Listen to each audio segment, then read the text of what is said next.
हिंदू धर्म ग्रंथों में बैतरणी नदी का विशेष महत्व है। इसे मृत्यु के बाद आत्मा के मार्ग में आने वाली एक पवित्र और भयावह नदी कहा गया है।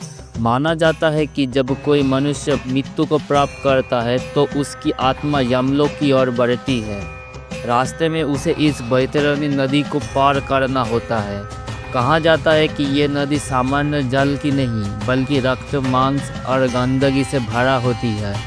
पापी आत्माओं के लिए ये नदी अग्नि की धारा की तरह प्रतीत होता है, जिसमें असंख्य मगरमच्छ और भयानक जीव आत्मा को सताते हैं।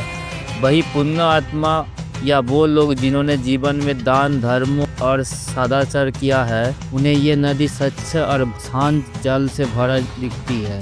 ग्रंथों में उल्लेख है कि यदि कोई मनुष्य जीवन काल में गायदान या पुण्य कर्म करता है तो उसकी आत्मा को इस नदी को पार करने में कठिनाई नहीं होती।